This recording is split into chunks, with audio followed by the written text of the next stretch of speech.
ज्ञानाञ्जनशलाकया चक्षुरुन्मीलितं येन तस्मै श्रीगुरुवे नमः। ॐ विष्णुपदाय कृष्णपृष्ठाय भूतले श्रीमते भक्तिवेदान्तस्वामिन इति नामिने नमस्ते सरस्वते देवे गौरवाणी प्रचारिणे निर्विशेष शून्यवादी पाश्चात्य देश तारिणे। जय हो श्री कृष्ण चैतन्य प्रभु नित्यानंद श्री अद्वैत गदाधर श्रीवासादि गौर भक्त वृंद। हरे कृष्णा कृष्णा कृष्णा हरे हरे, हरे रामा राम रामा हरे हरे, हरे कृष्णा कृष्णा कृष्णा हरे हरे, हरे रामा राम रामा हरे हरे, हरे कृष्णा कृष्णा कृष्णा हरे हरे, हरे रामा राम रामा हरे हरे, हरे कृष्णा कृष्णा कृष्णा हरे हरे, हरे रामा राम रामा हरे हरे, हरे कृष्णा कृष्णा कृष्णा हरे हरे, हरे रामा राम रामा हरे हरे। हरे कृष्ण। आपण सुरुवात करूया। श्री श्री राधा गोविंद यांच्या चरणी साष्टांग दंडवत करूया। श्री श्रीला प्रभुपाद यांनाही साष्टांग दंडवत आणि भगवंतांची ही मूर्ती आहे त्यालाही साष्टांग दंडवत करूया आपण। आणि श्री नामनिष्ठ प्रभूजी जे मंदिराचे अध्यक्ष आहेत त्यांनाही सादर प्रणाम आणि या इस्कॉनच्या पूर्ण टीमला माझा सादर प्रणाम करून आपण या 9व्या अध्यायाला सुरुवात करूया ज्याचं नाव आहे राजगुह्य योग। मग आता राजगुह्य योग या अध्यायाला आपण सुरुवात करणार आहोत त्याआधी थोडीशी उजळणी जे आपण 8व्या अध्यायामध्ये बघितलं त्याच्यात ती स्लाइड नाहीये परंतु 8व्या अध्यायामध्ये आपण जे 8 प्रश्न जे अर्जुनाने भगवंतांना विचारलेले आहेत की मग ज्या 7व्या अध्यायामध्ये 7.29 आणि 30 मध्ये ज्याचा संदर्भ होता की मग ब्रह्म म्हणजे काय आहे, अध्यात्म म्हणजे काय आहे, त्यानंतर भूत म्हणजे अधिभूत म्हणजे काय, अधिदैव म्हणजे काय, अधियज्ञ म्हणजे काय आणि या अधियज्ञ हा कुठे राहतो म्हणजे कुठे निवास करतो। मग अधियज्ञ म्हणजे सर्व यज्ञांचा अधिष्ठाता परमात्मा जो प्रत्येकाच्या हृदयामध्ये निवास करतो। अशा प्रकारे या सगळ्या 8ही प्रश्नांची उत्तर ब्रह्म म्हणजे जीवात्मा आणि या जीवात्म्याचा मूळ स्वभाव हा अध्यात्म आहे। या सर्व प्रश्नांची उत्तर भगवंतांनी दिलेली आहेत आणि तेव्हा मुख्य म्हणजे आपण या अध्यायात बघितलं की मृत्यू समयी भगवंतांचं स्मरण करणं व ज्या 7व्या अध्यायामध्ये बघितलं की मृत्यू समयीही भगवंतांचं स्मरण करण्यासाठी आयुष्यभर त्याचा सराव करणं गरजेचं आहे। ज्या उदाहरणांनी तुम्हाला सांगितलं की मग मग फक्त डायरेक्ट तुम्ही जर 10वीत जाऊन बसलात 12वीत जाऊन बसलात तिथला पेपर दिलात तसं नाही जमणार हो कोणाला। म्हणून तुम्ही त्या टप्प्याटप्प्याने आणि म्हणूनच ज्या प्रभुपादांना आपण बघतो की श्रीला प्रभुपाद जे वयाच्या 5व्या वर्षी ज्यांनी आपल्या वडिलांकडे हट्ट केला रथयात्रा करायचा मग आपल्या सवंगड्यांसह त्यांनी तो उत्सव साजरा केला आणि त्यांच्या वडिलांनी त्यांना सुंदर अशा मूर्ती आणून त्यांना रथ तयार करून दिला आणि ती रथयात्रा त्यांनी साजरी केली अशी ती कृष्ण भावना। म्हणून मग प्रेमांजन लोचन म्हणतात ना की ज्यांच्या मनामध्ये भाव आहे आणि ती श्रद्धा आहे हो मग भगवंतांना प्रेम हवंय। फक्त आजच्या अध्यायामध्ये आपण ह्या भक्तीच्या मार्गावर ही भक्तीचा अवीट मार्ग आहे, अवीट गोडी आहे भक्तीची। ज्या 7व्या अध्यायापासून आपण या भक्तीच्या मार्गाला जाणायला सुरुवात केली मग कर्मातून भक्ती बघितली पण प्रत्यक्ष भक्ती मग जी भगवंतांची भक्ती भगवंत आजही सांगतायत अध्याय जी अत्यंत सुलभ आहे पण सुरुवात करतानाच भगवंत सांगतायत. मग 8व्या अध्यायामध्ये जे बघितलं त्याची रिव्हिजन आपण केलीये, की मग ज्या युधिष्ठिर महाराजांनी प्रश्न केला होता त्यांना जेव्हा यक्षाने, तेव्हा त्यांना सांगितलं की मृत्यूची तयारी करत नाहीये. मनुष्य स्वतःला अमर समजतोय आणि म्हणूनच या मृत्यूला घाबरून चालणार नाही. मृत्यूची तयारी केली पाहिजे. मृत्यूला कोण घाबरतंय? जे जे ज्यांना त्याच्याबद्दल ज्ञान नाहीये. मग ते ज्ञान घेणं आवश्यक आहे. खूप कठीण आहे. मनाला समजावणं खूप कठीण आहे. कारण आपण या भौतिक जगात आहे हो. आणि म्हणूनच या गोष्टीला खूप पचवणं, या गोष्टीला समजून घेणं हे खूप कठीण आहे. या भौतिक जगात आणि आपण ज्या प्रपंचामध्ये आहोत, मग कोणीही नजीकच्या व्यक्तीचा मृत्यू झाला तरी काय अवस्था होते आपली ही आपल्यालाच माहिती आहे. म्हणून हे जाणणं. मग भगवंत म्हणतायत, की या मृत्यूला कारण हा मृत्यूलोक आहे शेवटी. जन्म, मृत्यू, जरा, व्याधी. मग ही आपली प्रायमरी मिझरीज, प्रायमरी आपली सगळी जी दुःख भोगण्याचं कारण याला दुःखालयम अशाश्वतम म्हटलंय भगवंतांनी. कारण या सगळ्यातून प्रत्येकाला जावं लागतंय. प्रत्येक मनुष्याला जावं लागतंय याच्यातनं. भगवंतांनी पुढेही सांगितलंय 15व्या अध्यायात, की मनुष्य झगडतोय. इंद्रियांबरोबर झगडतोय या सगळ्याशी. या सगळ्यामध्ये म्हणूनच त्याचा मूळ स्वभाव अध्यात्म तो जाणत नाहीये अजून. आणि म्हणून ball is in your court. तुम्हाला काय जाणायचंय? या भौतिक जगामध्ये फक्त गुरफटून आपल्या देहदारी भावनेशी जगायचंय का मग त्या आत्म्याला जाणून त्या आत्मसाक्षात्काराकडे वळून भगवंतांच्या भक्तीमध्ये स्वतःला लीन करण्याचा प्रयत्न करायचा. खूप कठीण आहे हो. जसं अर्जुनाने 6व्या अध्यायातच सांगितलं. कारण या मनाला नियंत्रित करणं खूप कठीण आहे. वाऱ्याला पकडू शकतो मी, पण या मनाला नियंत्रित नाही करू शकत. पण अभ्यासाने आणि श्रमाने, मग ज्ञानाने, त्या ज्ञानाचं आचरण, हे ज्ञान आपण सगळं घेतोय. म्हणून आजही भगवंतांनी राजगुह्य ज्ञान अर्जुनाला सांगितलंय. आणि म्हणून ज्या 8व्या अध्यायाची शेवट आपण केला वेदेषु सर्वेषु, की ज्या तू सकाम कर्मामध्ये जर तू अडकला नाहीस आणि तू भगवंतांच्या शुद्ध भक्तीमध्ये स्वतःला जर रममाण केलंस, तर निश्चितच त्या फळांपासूनही तू वंचित होणार नाहीस. म्हणून भगवंतांना योग मिश्रित नकोय, की त्या टप्प्या-टप्प्याने किंवा सगळ्यामध्ये मिश्रित नाही, तर प्युअर म्हणजे शुद्ध भक्ती. आणि ती शुद्ध भक्ती म्हणजे भगवंतांवरचं प्रेम. ज्या प्रेमभक्तीच्या टप्प्यापर्यंत मनुष्य जाऊ शकतो.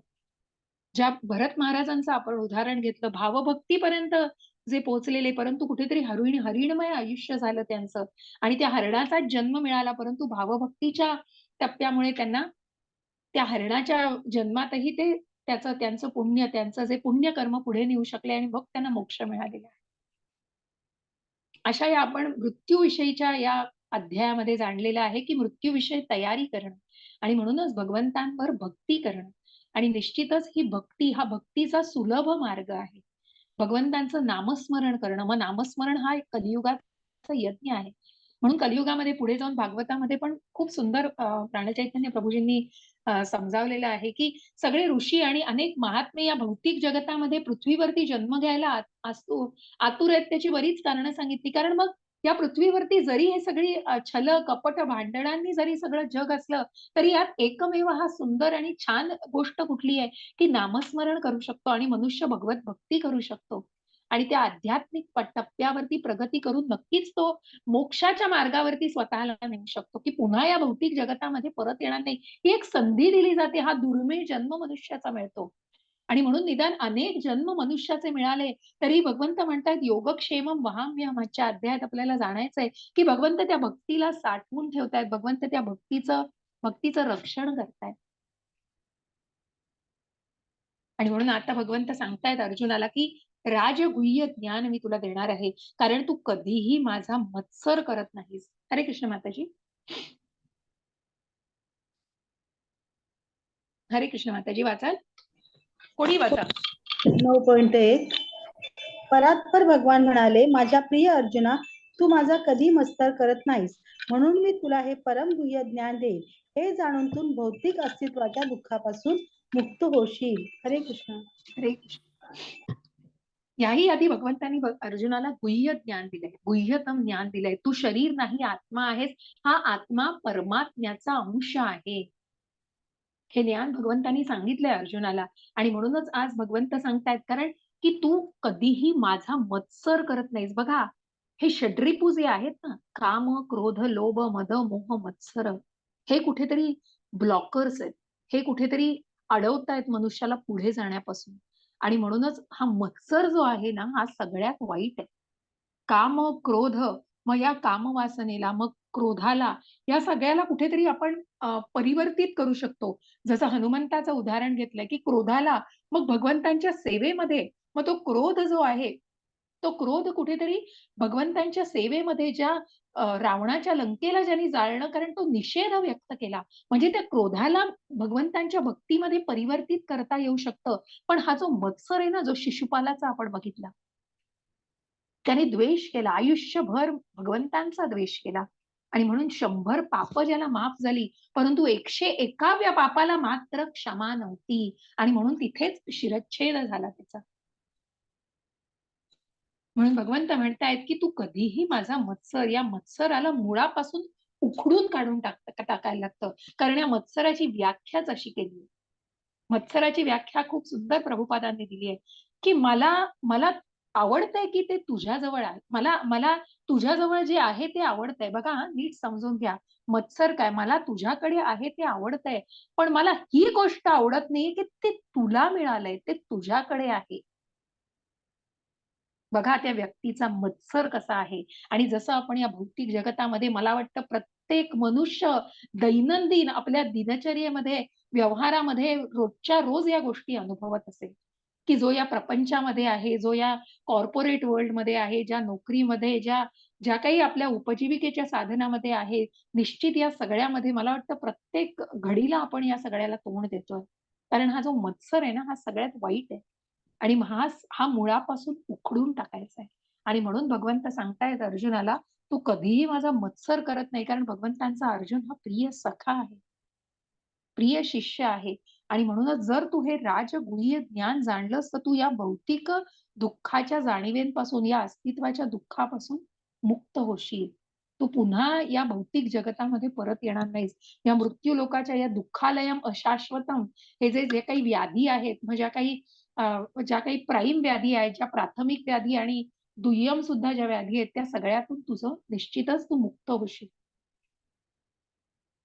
मग ज्या प्राथमिक व्याधींना आपण म्हणतो जन्म, मृत्यू, जरा व्याधी, मग ज्या दुय्यम व्याधी आहेत त्याच्यामध्ये कुठेतरी अधिदैविक, अधिभौतिक आणि आध्यात्मिक. मग अधिदैविक म्हणजे काय, जे नॅचरल कुठेतरी सगळे, मग हा ज्वालामुखी झालाय, भूकंप झालाय. त्यानंतर भौतिक म्हणजे करोना सारख्या गोष्टींना आपण पॅन्डेमिक, ज्या मनुष्यापासूनच जे बायोलॉजिकल वॉर म्हटलं जाते, किंवा मग जे काही विषाणू, जीवाणू, या सगळ्यांमुळे कुठेतरी या मनुष्याला त्या गोष्टींना तोंड द्यायला लागतं, या सगळ्या व्याधींना. आणि तिसरं म्हणजे आध्यात्मिक, कुठेतरी शरीराच्या आणि मनाच्या, मग सगळ्या ज्या शरीर आणि मनापासून तयार झालेल्या व्याधींना, त्या सगळ्याला कुठेतरी सामोरं जायला लागतंय. अशा प्रकारच्या या सगळ्या दुःखाच्या, मग हे दुःखालयम शाश्वतम का म्हटलं, या प्रायमरी आणि सेकंडरी मिझरीज, म्हणजे कुठेतरी या व्याधी आहेत सगळ्या, याला मनुष्य तोंड देतोय. मग या सगळ्याला कुठेतरी जाणायचं आहे. म्हणून भगवंत पुढे सांगतायत. हरे कृष्ण माताजी.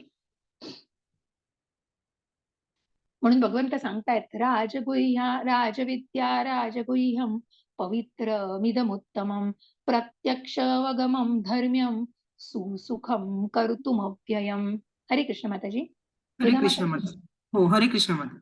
सर्व गोपनीय ज्ञानात अत्यंत गोपनीय असे हे ज्ञान म्हणजे सर्व ज्ञानाचा राजा आहे.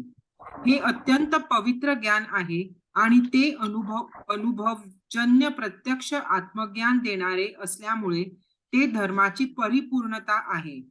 हे ज्ञान अविनाशी आणि आचरण करण्यास अत्यंत सुखकारक आहे.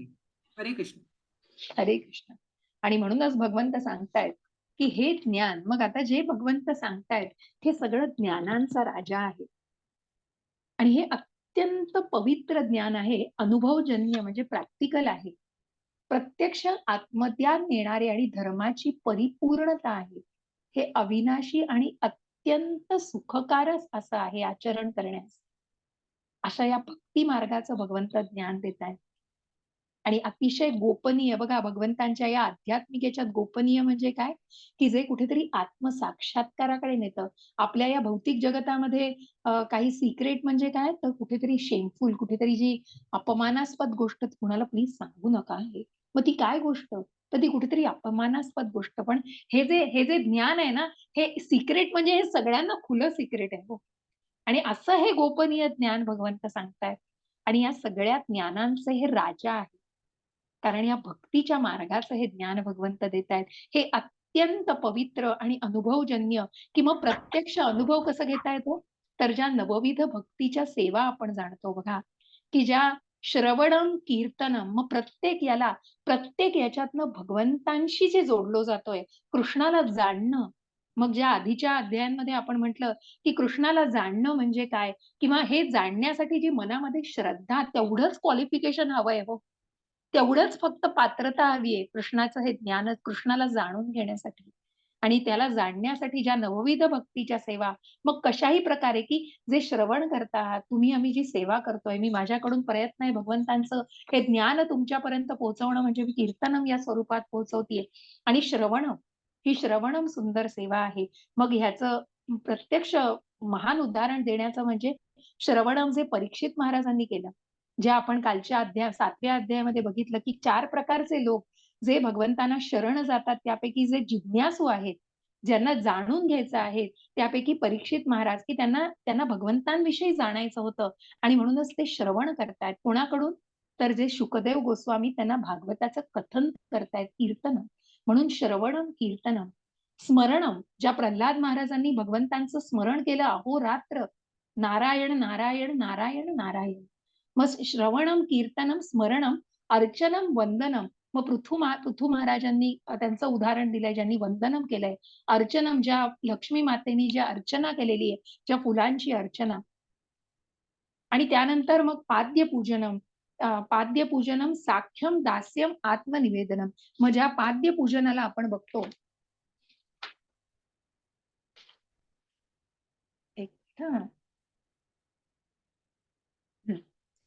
सॉरी, तर ज्या पाद्य पूजनाला, मग जे पाद्य सेवनम केलेलं आहे ते लक्ष्मी मातेचं उदाहरण आहे. आणि ज्या अर्चनम, वंदनम, आणि वंदन म्हणजे ध्रुव महाराजांनी जे एका पायावर मग ज्या उभं राहून ज्या भगवंतांची प्रार्थना केली, भगवंतांना वंदन केले, ते ध्रुव महाराज, उद्धवाचं उदाहरण दिलेलं आहे. श्रवणम, कीर्तनम झालं, स्मरणम, अर्चनम, वंदनम, पाद्य सेवनम, साख्यम जे भगवंत अर्जुनाबरोबर करतात. अर्जुन आणि भगवंतांचं जे नातं आहे, भगवंत सांगतात, तू माझा प्रिय सखा आहेस, तू माझा कधीही मत्सर करत नाहीस आणि तू माझा प्रिय सखा आहेस. असं साख्यम जे नातं आहे भगवंतांशी. दास्यम म्हटलं कीच हनुमंत डोळ्यासमोर येतात, की ज्या त्रेतायुगामध्ये प्रभू रामचंद्रांचं दास्यत्व ज्यांनी केलेलं आहे, असे सेवक, म्हणजे सेवक म्हटलं की हनुमान. असा उत्तम आणि महान सेवक फक्त हनुमंताच्या रूपातच बघायला मिळाले. आणि म्हणूनच दास्यम आणि आत्मनिवेदनम, ज्या बळीराजाचं उदाहरण आत्मनिवेदनम म्हटलंय, की जेव्हा वामन अवतारामध्ये भगवंतांनी सांगितलं, तिसरं पाऊल, एक पाऊल स्वर्गात ठेवलंय, दुसरं पाऊल खालच्या लोकांमध्ये ठेवलंय, तर तिसरं पाऊल मी कुठे ठेवू आता? तेव्हा पृथ्वीवर ठेवताना बळी महाराज म्हणतात, की माझ्या डोक्यावर ठेवा. आणि तिथे स्वतःला आत्मसमर्पण, स्वतःला आत्मनिवेदनम, साक्षात भगवंतांना त्यांनी सांगितलेलं आहे. अशा प्रकारे बळी महाराजांनी जे दानशूर होते, ज्यांनी कुठेतरी स्वतः दान देण्यासाठी, जे म्हणून म्हणतात वामन अवतारामध्ये जे दान केलेलं आहे 3 टप्प्यामध्ये, मग भगवंतांचं सगळी ती प्रयोजन होतं हो. कुठेतरी देवदानवांमध्ये जेव्हा देवांनी भगवंतांना विनंती केली होती आणि तेव्हा भगवंत धावून गेले होते देवांसाठी. आणि अशा वेळेला त्या अवतारामध्ये, वामन अवतारामध्ये बळीराजाने जे केलेलं आहे ते आत्मनिवेदन. अशी हे भगवंतांची सेवा आणि हे भक्तीचा जो मार्ग आहे, तो अत्यंत अविनाशी आणि अत्यंत सुलभ आहे. आणि तो आचरण करण्यास अत्यंत सुखकारक, कारण ज्याच्यामधून एक सुख मिळतं, असा हा सुखकारक असं हे ज्ञान आहे. हरे कृष्ण माताजी.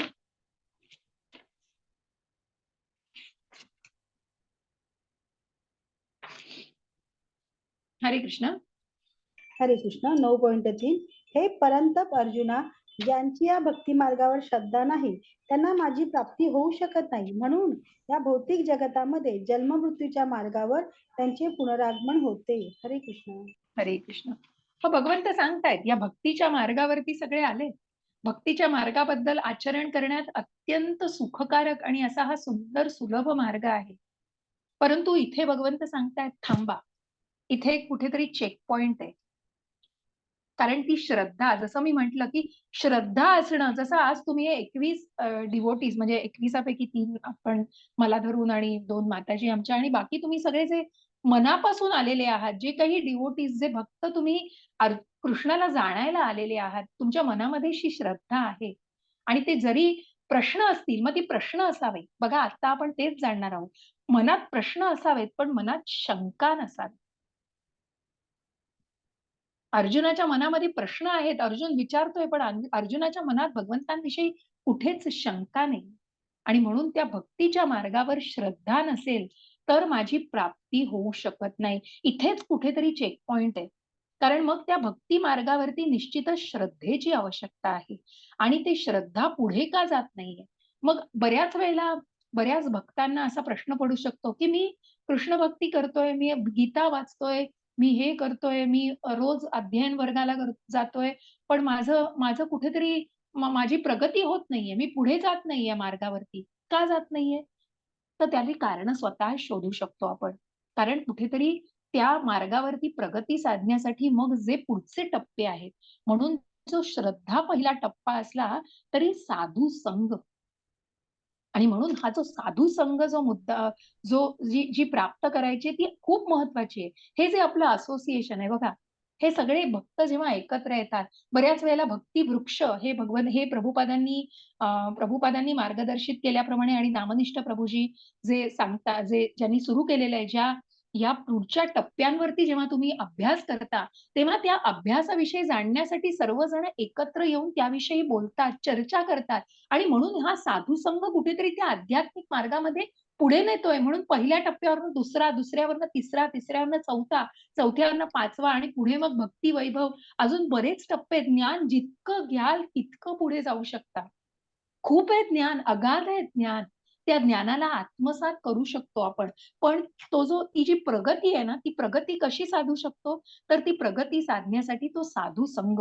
मग जेव्हा दोन भक्त एकमेकांशी बोलतात, तेव्हा निश्चित ती कृष्ण भावना जाणवते आणि म्हणून ती साधू संघ, भजन क्रिया, अनर्थ निवृत्ती. मग या षड्रिपू जे आपण म्हणतो, की काम, क्रोध, लोभ, मद, मोह, मत्सर, हे कुठेतरी अडथळे आहेत या गोष्टींना.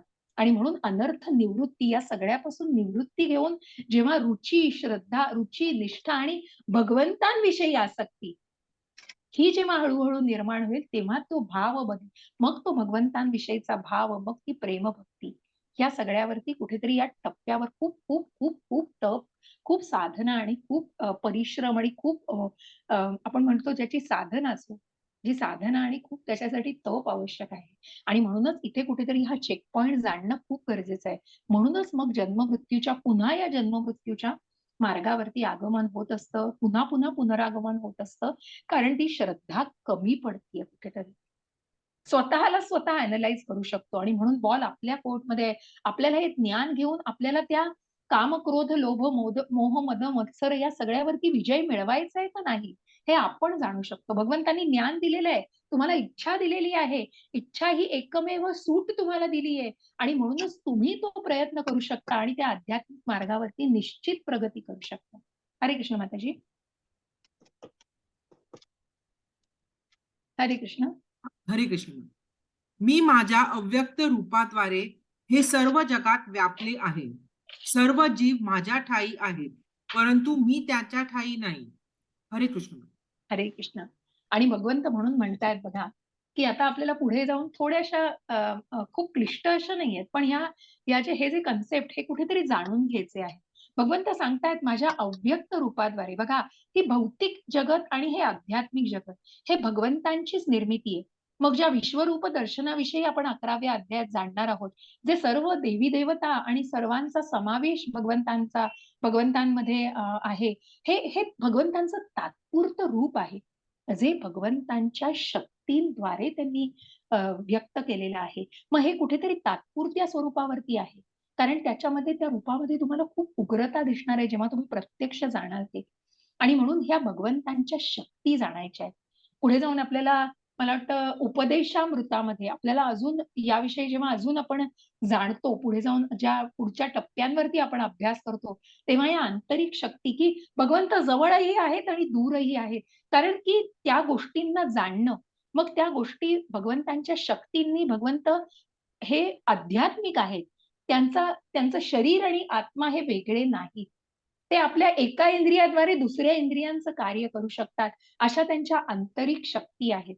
जसं कालच्या अध्यायात म्हटलं की भगवंतांना आठवू शकतंय जेव्हा त्यांनी सूर्यदेव विवस्वानांना 120 दशलक्ष वर्षांपूर्वी भगवद्गीतेचं ज्ञान दिलं होतं. ते अर्जुनाला आठवू नाही शकत. अर्जुनही त्यावेळेला होता, पण अर्जुनाला नाही आठवू शकत कारण तो भौतिक जगतामध्ये आहे. आणि हाच भगवंतांमध्ये आणि आपल्यामध्ये फरक आहे. आणि भगवंत म्हणून म्हणतात सर्व जीव माझ्या ठायी आहेत, परंतु भगवंत यापासून अलिप्त आहेत. भगवंतांवर या कुठल्याही सृष्टीचा प्रभाव नाही. त्रिगुणांचा सुद्धा भगवंतांवर प्रभाव नाही. म्हणून भगवंतांच्या आंतरिक शक्ती ज्या मी म्हटलं की मग आपण जेव्हा म्हणतो की पंचतत्व मंत्र म्हणतो त्याच्यामध्ये जे मी म्हटलेलं आहे श्री चैतन्य महाप्रभू जे राधेचं तत्व जाणण्यासाठी भगवंतांनी जे प्रकट भगवंत त्यांनी रूप घेतलेलं आहे, तो अवतार घेतलेला आहे. जो बलराम आहे ते भगवंतांचे विस्तारित रूप आहेत. आणि त्याच्यानंतर जे श्री अद्वैत आणि गदाधर श्रीवासादी हे सगळे भगवंतांच्या आंतरिक शक्ती आहेत. अशा या आंतरिक नुसार म्हणजे नारद मुनी आणि शिव या भगवंतांची रूपं घेतली आहेत. आणि ज्या प्रतिनिधित्व थोडंसं कळायला तुम्हाला आता मे बी कठीण जाईल, कारण जेव्हा तुम्ही पुढच्या टप्प्यावरती जाल तेव्हा तुम्हाला अजून ते जाणार. पण मी थोडंसं पुढे जाते. मी स्वतःला आवडते की तुम्हाला ज्ञान संक्षिप्त स्वरूपातच जायचंय, पण कुठेतरी सांगण्याचा हा प्रयत्न असतो की भगवंतांच्या आंतरिक शक्ती आपल्याला जाणायच्या आहेत. हरे कृष्ण माताजी.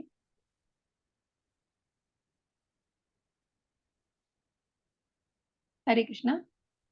हरे कृष्ण. 9.5 तरीही सर्व सृष्ट पदार्थ माझ्यामध्ये स्थित नाहीत. माझे हे योग ऐश्वर्य पहा. तरी सर्व जीवांचा पालन पोषण करता आणि सर्वव्यापी मी आहे. तरी सुद्धा मी या सृष्टीचा अंश नाही. मी स्वतःच सर्व सृष्टीचे उगमस्थान आहे. 9.6 जसा प्रबळ वारा सर्वत्र वाहतो, नेहमी आकाशात विसावतो, त्याच प्रकारे सर्व प्राणी माझ्यामध्ये विसावतात, हे जाणून घ्या. हरे कृष्ण. हरे कृष्ण.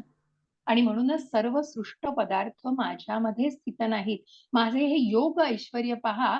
सर्व जीवांचा पालन पोषण करता सर्व व्यापी मी आहे, तरी सुद्धा मी या व्यक्त सृष्टीचा अंश नाही. या संज्ञेला म्हणतात अचिंत्य भेदाभेद.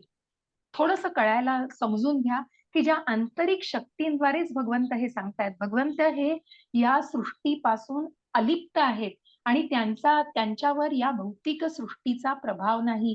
जरी ते आश्रित आहेत, जसं भगवंतांनी सांगितलं या ब्रह्मांडांचा सर्व भगवंतांचंच आश्रित आहेत. भगवंत या सगळ्यांना आश्रय देणारे आहेत. ज्याप्रमाणे माळेला दोऱ्याने जसं धरून ठेवलेलं आहे, तसं या ब्रह्मांडांना भगवंतांनी कुठेतरी जे त्यांची ग्रीप असते ना, ती ग्रीप न सुटणारी अशी आहे. आणि भगवंतांनी या अवकाशामध्ये, म्हणून नाहीतर एखादी कलिंगड घेऊ आणि खाली फेकू, तसे हे मोठे मोठे ग्रह आहेत, पण ते अवकाशामध्ये विसंगले, अवकाशामध्ये विसावलेले आहेत. जसा प्रबळ वारा, जसा वारा या आकाशामध्ये स्थिरावतो ना, मग त्या आकाशाच्या पलीकडे तो जाऊ शकत नाही, कारण ते लिमिट आहे त्याच्यासाठी. आकाश हे सर्व दूर पसरलेलं आहे आणि ज्याप्रमाणे तो वारा जसा त्या आकाशामध्ये स्थिरावतो, तसे सर्व प्राणी मात्र हे भगवंतांमध्ये विसावतात. हे जाणून घ्या की बीज देणारे पिता हे भगवंत आहेत. सृष्टी ही भगवंतांनी निर्मित केलेली आहे, परंतु त्यापासून भगवंत अलिप्त आहेत. भगवंत पराशक्तीचे, ज्या कालच्या आपण शक्तीला जाणलं की या सगळ्याच्या पलीकडे जी शक्ती आहे पराशक्ती, ती अविनाशी आहे. ती प्रलय त्याच्यावर कुठल्याही प्रभाव पडू शकत नाही. आणि जरी प्रलय आला तरी ती सृष्टी नाश पावणार नाही. असे भगवंत आध्यात्मिक आहेत. आणि म्हणून ते प्रत्येक युगामध्ये ते मूळ रूपामध्ये प्रकट होत आहेत. असे भगवंत जे आध्यात्मिक आहेत. हे अचिंत्य भेदाभेद म्हणजे एकाच वेळी भगवंत कशा प्रकारे एकाच वेळी ते रूप घेऊ शकतात आणि ते प्रकट होऊ शकतात. मग जसं आपण विश्वरूप दर्शनामध्ये बघतोय की त्या रथामध्ये भगवंतच आरूढ आहेत, भगवान रूपामध्ये, मनुष्य रूपात. पण तिथेच भगवंत स्वतःचं विश्वरूप दर्शन सुद्धा त्यांच्या आंतरिक शक्तींद्वारे दाखवतायत. मग या शक्ती आहेत. मग आता यांना जाणणं, मग ह्याच्याविषयी ज्ञान घेणं, म्हणून याच्याविषयी जास्तीत जास्त ज्ञान आपण जे घेतो आहोत, मग जसं ज्ञानानेच आपण जेव्हा परिपूर्ण असं हे ज्ञान आहे, म्हणून या भक्तीच्या ज्ञानाला आणि या भगवद्गीतेमध्ये जसे अध्याय पुढे जातील तसं हे ज्ञान अजून प्रगत होत जाते. भगवंत अजून पुढे, म्हणून तत् शृणू, की तू हे ऐकतोयस, म्हणून उत्तम श्रोता असा अर्जुन आहे आणि तो कधीही भगवंतांचा मत्सर करत नाही, ज्याला भगवंत हे ज्ञान देत आहे. हरे कृष्ण माताजी.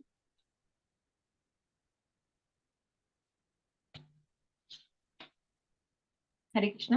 हरे कृष्ण. संपूर्ण भौतिक सृष्टी माझ्या अधीन आहे. माझ्या इच्छेनेच ते पुन्हा पुन्हा व्यक्त होते आणि माझ्या इच्छेनेच शेवटी तिचा प्रलय होतो.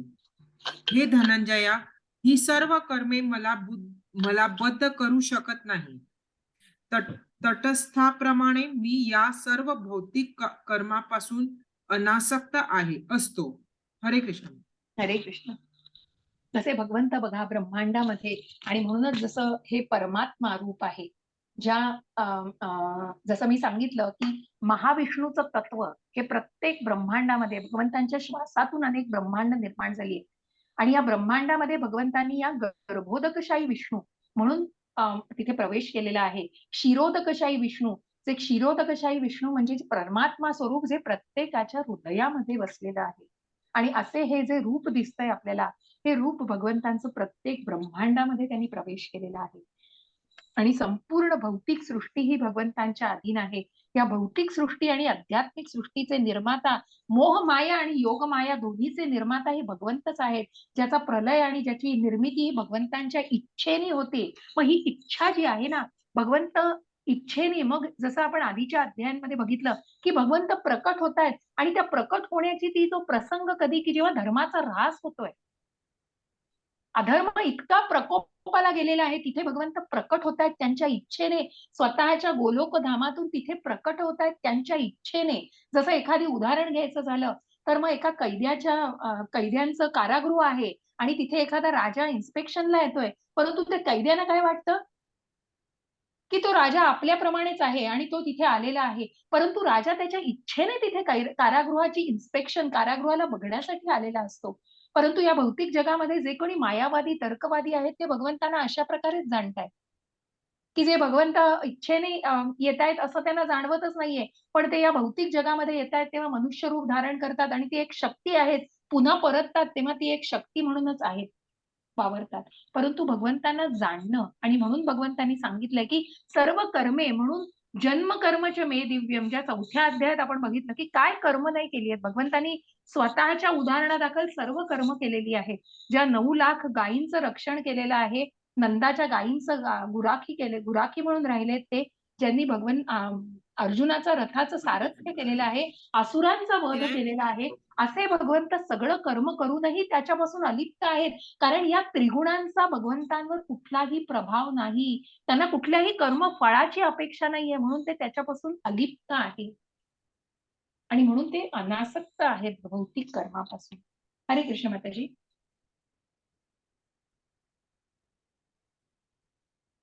मय्याध्यक्षेण प्रकृतीः सूयते सचराचरम् हेतुनानेन कौन्तेय जगद्वी परिवर्तते. हरे कृष्ण माताजी. हरे कृष्ण. हे कोणत्या, माझ्या अनेक शक्तीपैकी एक असणारी भौतिक प्रकृती माझ्या अध्यक्षतेखाली कार्य करीत सर्व चराचर प्राण्याची निर्मिती करते. तिच्या नियंत्रणाखालीच या सृष्टीची वारंवार उत्पत्ती आणि संहार होतो. हरे कृष्ण. हरे कृष्ण. आणि जशी ही प्रकृती, म्हणून या भौतिक प्रकृतीची निर्मिती ही भगवंतांच्या अध्यक्षतेखाली, जसं एखादी आपण म्हणतो ना प्रोग्रॅमिंग केलेलं असतं, तसं हे प्रोग्रॅमिंग भौतिक सृष्टीचं भगवंतांनी केलेलं आहे. त्यांच्या अध्यक्षतेखाली बीज देणारे पिता हे भगवंत आहेत. सृष्टीचा निर्माता हे ब्रह्मा असले तरी ब्रह्मा हे दुसरे निर्माता आहेत. प्रथम निर्माता कोण आहेत तर प्रत्यक्ष भगवंत, बीज देणारे. ही भौतिक प्रकृती माता आहे आणि बीज देणारे भगवंत पिता आहेत, ज्यांनी ब्रह्मांच्या जेव्हा भगवंतांच्या आज्ञेने ब्रह्मांनी या सृष्टीची निर्मिती केलेली आहे. ज्या कालच्या अध्यायात आपण बघितलं की या ब्रह्मांनी सुद्धा भगवंतांची स्तुती केलेली आहे, भगवंतांचं ध्यान केलेलं आहे. ज्या महाविष्णूंच्या तत्वावरती ज्यांनी भगवंतांचं ध्यान केलेलं आहे की माझ्याकडून ही जबाबदारी पूर्णपणे यशस्वीपणे पार पडू दे या सृष्टीच्या निर्मितीची. ज्या सृष्टीची निर्मिती ज्या ब्रह्मदेवांचं आयुष्य आपण बघितलं 311 ट्रिलियन्स म्हणजे अब्ज इतकं, की इतकी या जीव निर्मिती झालेली आहे इतके वर्षांपूर्वी, आणि तितकेपर्यंत हा जीव, हा बद्ध जीव म्हणजे हा या भौतिक जगतामध्ये आणि कुठेतरी या जन्म मृत्यू जराव्याधी 84 लक्ष योनीतून हा जीव फिरतो आहे. असं हे सगळं वैदिक गणित आपण आधीही थोडंसं जाणलेलं आहे. आणि म्हणून या सृष्टीची निर्मिती आणि उत्पत्ती आणि संवाद हा भगवंतांच्या इच्छेनेच होत असतो. हरे कृष्ण. अवजानन्ति मां मूढा मानुषीं तनुमाश्रितं परं भावमजानन्तो मम भूतमहेश्वरम्. हरे कृष्ण. हरे कृष्ण.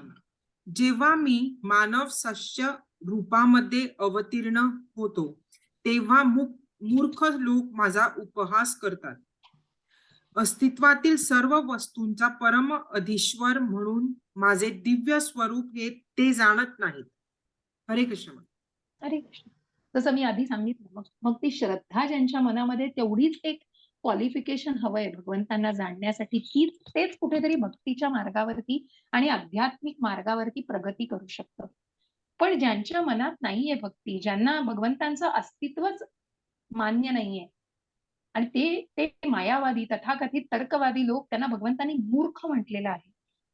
अशांना मूर्ख का म्हटलंय? कारण ते अज्ञानामध्ये, कुठल्याही ज्ञान, मग ज्या वेदांना, ज्या शास्त्रांमध्ये, ज्या वेदांत सूत्रामध्ये लिहून ठेवलेलं आहे, या कशाचंही ज्यांना ज्ञान नाहीये, ते फक्त कुठल्याही उचलली जीभ आणि लावली टाळूला आपण आजच्याही जगामध्ये बघतो, कुणावरही काहीही टीका जोडली जाते, त्याला काही अर्थ नसतो. कारण त्याला ज्ञान असतं का, कुठेतरी बेस आहे का त्या शास्त्राचा. जसं प्रभुपादांनी प्रत्येक गोष्टीला शास्त्राचा, सेल्फ रिअलायझेशन, जसं सायन्स अँड सेल्फ रिअलायझेशन, प्रत्येक गोष्टीला शास्त्राचा आधार दिलेला आहे. ते पुस्तक प्रभुपादांचं वाचा, निश्चितच तुम्हाला जाणवेल.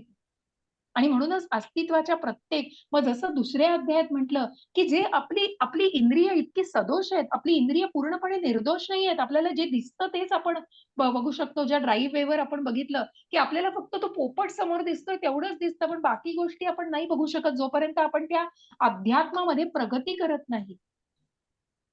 आणि माणूस ह्या चुका करतोच. माणूस हा भ्रमामध्ये असतो, माणसाची इंद्रियांना लिमिट आहेत, माणूस हा कुठेतरी फसवला जातो. या सगळ्या गोष्टी मनुष्याचे कॅरेक्टर्स आहेत, मनुष्याच्या कुठेतरी अवगुण म्हणू शकाल, पण ही फॅक्ट आहे.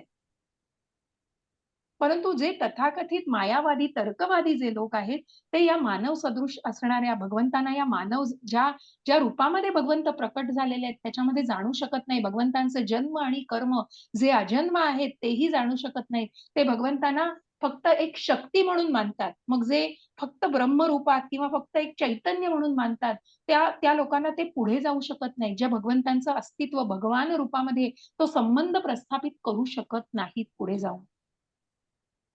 आणि जे फक्त मग उपहास करतात त्या गोष्टीचा, ते उपहास करणारे मूढा, मग जी लोक आहेत ते भगवंतांचं दिव्य स्वरूप आणि भगवंतांचं अस्तित्वच ते जाणू शकत नाही.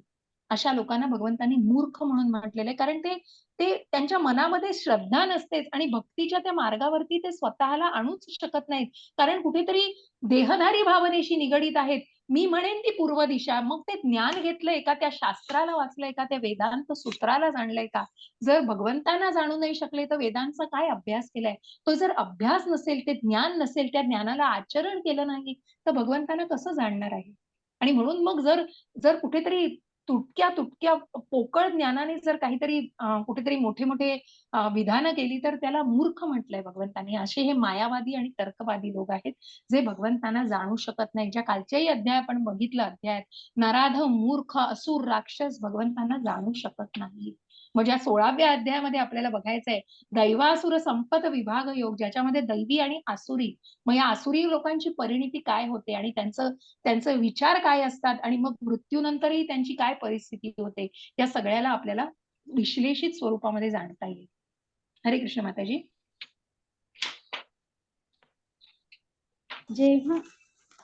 जे अशा प्रकारे मोघाशाम, एक मिनिट, मोघाशा मोघ कर्माणो मोघ ज्ञाना विचेतसः राक्षसी मासुरीं चैव प्रकृतीं मोहिनीं श्रिताः. हरे कृष्ण माताजी. हरे कृष्ण. जे अशा प्रकारे गोंधळलेले आहेत व ते राक्षसी आणि नास्तिक विचाराने आकर्षित होतात, त्या भ्रमित अवस्थेस त्यांच्या मुक्तीची आशा, त्यांचे फलदायी क्रियाकलाप आणि त्यांची ज्ञान संस्कृती या सर्वांचा पराभव झाला आहे. हरे कृष्ण. हरे कृष्ण. हरे कृष्ण. आणि म्हणून मग हे गोंधळलेले लोक असतात बघा, हे जे राक्षसी नास्तिक विचारांकडे आकर्षित. मग जसं मी म्हटलं की याच्यावरती 14व्या अध्यायात आपल्याला अजून विश्लेषित स्वरूपात काय जाणणार आहोत, की या भौतिक जगतामध्ये आपल्यावरती या त्रिगुणांचा प्रभाव असतो आणि म्हणून जे सात्विकतेमध्ये आहेत ते निश्चितच कुठेतरी भक्तीच्या मार्गावरती, त्या निष्काम कर्मावरती येऊ शकतात. परंतु जे राजसिक आणि जे तामसिक वृत्तीमध्ये आहेत, की जे वासनेमध्ये आहेत आणि जे अज्ञानामध्ये आहेत, त्या सर्वांवर कुठेतरी अशी परिस्थिती येते की ते गोंधळलेले असतात. ते राक्षसी आणि मग ते अधःपतनाकडे वळतात. कारण त्या विचारांनी ते आकर्षित होतात. कुठेतरी मनुष्याचं अज्ञानही मनुष्याला अंधारामध्ये ढकलत असतं. आणि अशा या भ्रमित अवस्थेमध्ये मग तिथे कुठेतरी मन भ्रमित अवस्थेमध्ये असतं, बुद्धीचा नाश होतो, त्यांच्या मुक्तीच्या आशा. मग असा मनुष्य मी शरीर नाही, आत्मा आहे हे तर जाणूच शकणार नाही, परंतु तो स्वतःला मुक्तीच्या मार्गावर आणणंही खूप कठीण आहे. कारण त्याची ज्ञान संस्कृती, जे काही ज्ञान, मग जे काही घेतलेलं ज्ञान आहे त्याला ज्ञान म्हणताच येणार नाही हो. कुठेतरी तुटकं-मुटकं, तोडकं-फोडकं ज्ञान असेल किंवा ते अज्ञानामध्येच तो मनुष्य म्हटला जाईल.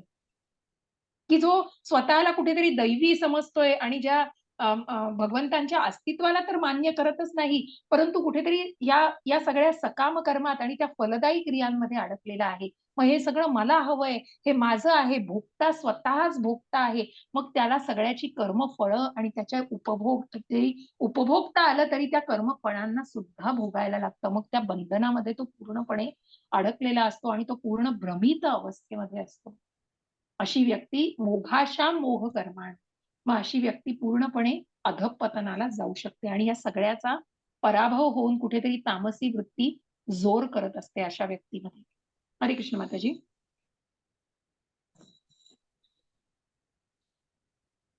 परंतु याच्याच विरुद्ध मग आपल्याला भगवंत सांगतायत की जे भक्त आहेत आणि जे स्वतःला मग ज्या भक्तांविषयी आपण जाणणार आहोत. महात्मानस्तु मां पार्थ दैवीं प्रकृतिमाश्रितः भजन्त्यनन्यमनसो ज्ञात्वा भूतादिमव्ययम्. हरे कृष्ण माताजी. हरे कृष्ण माता. हे पार्थ, मोहित न झालेले महात्मे जन दैवी प्रकृतीच्या आश्रयाखाली असतात. ते भक्तीमध्ये पूर्णपणे युक्त झालेले असतात, कारण ते मला सृष्टीचे अधिकारण आणि अविनाशी पुरुषोत्तम श्री भगवान म्हणून जाणतात. हरे कृष्ण माता. हरे कृष्ण. त्या स्थिताधीर मुनीला ज्या दुसऱ्या अध्यायापासून आपण जाणलं, स्थिताधीर मुनी की ज्यांनी स्वतःची मन इंद्रिय नियंत्रित करून अनासक्त या सगळ्या ज्या कासवाप्रमाणे कसे ते आपल्या इंद्रियांना ओढून घेतात, की मग स्वतःवरती एक प्रकारचं नियंत्रण आणलेलं आहे आणि भगवंतांच्या दृढ भक्तीमध्ये भगवंतांच्या भक्तीमध्ये स्वतःला दृढ केलेलं आहे, इतकं लीन केलेलं आहे की पूर्णपणे युक्त मतपरायण, की भगवंतांच्या भक्तीमध्ये स्वतःला पूर्णपणे विलीन केलेलं आहे ज्यांनी. कारण ते भगवंतांना परमतत्व, सृष्टीचं परमतत्व, कारणांचे कारण, परम कारण पुरुषोत्तम भगवान म्हणून जाणताय. असं या माधवेंद्र पुरींची ही कथा मी सांगते, की या माधवेंद्र पुरी हे जसं मी म्हटलं, की या भक्तीच्या टप्प्यांवरती सुद्धा कनिष्ठ अधिकारी, मध्यम अधिकारी आणि उत्तम अधिकारी ज्या उपदेशामृतामध्ये आपल्याला पुढे जाणता येईल. जे नेक्टर ऑफ इन्स्ट्रक्शन मी म्हटलं, की जे गोस्वामींपैकी ज्यांनी लिहून ठेवलेलं आहे, त्या नेक्टर ऑफ इन्स्ट्रक्शन मध्ये आपण जाणतो, की उत्तम अधिकारी म्हणजे सर्वात उत्तम अधिकारी जो भक्तीमध्ये त्या भावभक्ती, प्रेमभक्तीच्या टप्प्यापर्यंत पोहोचलेला आहे. असे हे माधवेंद्र पुरी, की ज्यांना तहान भूक सुद्धा ज्याची जाणीव नव्हती, जे भगवंतांच्या भक्तीमध्ये पूर्णपणे रममाण झालेले होते, जे यमुना तीरी बसून भगवंतांचं ध्यान करत होते. आणि तिथे ध्यान करताना एक मुलगा आला त्यांच्यासाठी, कमंडलू मध्ये दूध घेऊन आला एक बालक. तेव्हा माधवेंद्र पुरींनी त्यांना विचारलं, की हे काय आणलं आहे बालका? तर ते दूध घेऊन मी तुमच्यासाठी दूध घेऊन आलेलो आहे, कारण तुम्ही उपाशी आहात. पण मी उपाशी आहे हे कसं कळलं? तर हे माझ्या आईला कळलं, कारण माझ्या आईला माहितीये की आजूबाजूला कोणी उपाशी असेल तर ती म्हणते कोणीही उपाशी राहू नये, आणि म्हणून तिने मला पाठवलंय हे दूध सेवन करण्यासाठी, तुम्हाला देण्यासाठी. आणि तेव्हा ते दुधाचं कमंडलू तो बालक माधवेंद्र पुरीच्या हातात देतात आणि म्हणतात, की तुम्ही हे दूध सेवन करा आणि हे पात्र आहे हे तसंच ठेवून द्या. हे टाकू नका, नाहीतर माझी आई मला ओरडेल. आणि मग ते दुधाचं कमंडलू तिथे ठेवतात आणि तो बालक तिथून निघून जातो. माधवेंद्रपुरी ते दूध सेवन करतात. खूप अत्यंत मधुर असं दूध आणि त्यांना खूप प्रसन्न वाटतं त्यांच्या मनाला त्यांनी. आणि त्यानंतर मग रात्र होते आणि ते निद्रिस्त होतात. जेव्हा ते झोपी जातात तेव्हा त्यांच्या स्वप्नामध्ये हाच बालक येतो आणि जो सांगतो माझं नाव गोपाल आहे. कृष्ण त्याचं नाव मोहन मला वाटतं का गोपाल गोपाल म्हणून की माझं नाव गोपाल आहे आणि माधवेंद्रपुरी मी तुझीच वाट बघत होतो इतके दिवस. मी या झाडाझुडपांमध्ये अडकलेलो आहे. काही काळापूर्वीच्या काही प्रसंगांमध्ये ही मूर्ती भगवंत भगवंत प्रत्यक्ष सांगतायत दृष्टांत देऊन की मी या झाडाझुडपांमध्ये अडकलेलो आहे. माझ्या अंगाला काटे बोचतायत, माझ्या अंगाला दाह होतोय. तू मला चंदनाचा लेप लाव आणि मला भूक लागलेली आहे. तू मला अन्न दे. आणि या सगळ्याप्रमाणे हे सगळं जाणल्यानंतर खडबडून जागे होतात माधवेंद्रपुरी आणि ते त्यांना जाणवतं की तो बालक म्हणजे ज्यांनी त्यांना दूध आणून दिलं दुसरा तिसरा कोणी नसून तोच बालक होता. म्हणजे मी इतकं त्यांना कुठेतरी मनाला इतकं त्यांच्या लागतं की मी भगवंतांकडून सेवा करून घेतली. ज्यांची सेवा मी केली पाहिजे त्या भगवंतांनी माझी सेवा केली. आणि मग हे सगळे विचार करत असतानाच ते गावकऱ्यांना गोळा करतात आणि सांगतात की असं असं आहे. आणि मग जे त्यांना स्वप्नामध्ये जी स्थळ त्यांच्या होतं त्या स्थळी ते गावकऱ्यांना घेऊन जातात आणि त्या झाडाझुडपामध्ये बघतात तर सुंदर अशी मूर्ती असते भगवंतांची. त्या भगवंतांच्या मूर्तीला ते काढतात आणि त्या मूर्तीची प्रतिष्ठापना करतात आणि सुंदर असं देऊळ बांधलं जातं. जे देऊळ म्हणजेच नाथद्वारचं श्रीनाथजींचं देऊळ आहे जे माधवेंद्रपुरींनी स्थापन केलेलं आहे. अशा माधवेंद्रपुरीचे जे उत्तम अधिकारी जे भगवंतांचे महात्मे असे थोर महात्मे ज्यांना प्रत्यक्ष भगवंतांनी दृष्टांत दिलेला आहे आणि असं त्यांचं मंदिर त्यांनी स्थापन केलेलं आहे. हरे कृष्ण माताजी. आणि जे श्रीला प्रभुपाद आपल्याला दिसत आहेत सततम कीर्तयन्तो मां यतन्तश्च दृढव्रतः नमस्यन्तश्च मां भक्त्या नित्ययुक्ता उपासते. हा जो स्वामी डान्स म्हणतात त्याला स्वामी नाच जो प्रभुपादांनी सगळ्या भक्तांना शिकवलाय. हात वर करून मग हरे कृष्ण कृष्ण कृष्ण हरे हरे हरे राम राम राम हरे हरे हे सर्वजण कीर्तन करतात. जसं मी 6व्या अध्यायात तुम्हाला कीर्तनाचा महिमा सांगितला की या संकीर्तनाने इतकं समाज प्रबोधन होतं की आजूबाजूच्या वाईट वृत्तीचे लोक सुद्धा परावर्तित होऊ शकतात, परिवर्तित होऊ शकतात. आणि असे हे आपले श्रीला प्रभुपाद जे दृढ निश्चयाने प्रयत्न करीत आणि भगवंतांच्या भक्तीमध्ये इतके लीन झालेले आहेत की ते प्रत्येकाच्या मनामध्ये ती कृष्ण भावना वसवायला ते त्या मिशनवर आणि ती प्रस्थापित करण्याचा त्यांनी दृढ निश्चय केलेला आहे. असे प्रभुपाद भगवंतांची मनापासून नित्य उपासना करतात आणि जे भगवंतांच्या भक्तीमध्ये लीन असतात. हरे कृष्ण. हरे कृष्ण.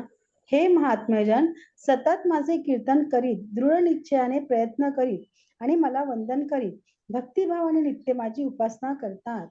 हरे कृष्ण. हरे कृष्ण. सततम कीर्तयन्तो मग असे भक्त भगवंतांचे असे शुद्ध भक्त भगवंतांच्या कीर्तनामध्येच व्यस्त असतात. हरे कृष्ण माताजी. पिताहमस्य जगतो माता धाता पितामहः वेद्यं पवित्र ओंकारं वृक्षानमं यजुरेव च. हरे कृष्ण. हरे कृष्ण. मी या जगताचा पिता माता आधार आणि पितामह आहे. मी गेय शुद्धीकर्ता आणि ओंकार आहे. तसेच ऋग्वेद सामवेद आणि यजुर्वेदही मीच आहे. हरे कृष्ण. हरे कृष्ण.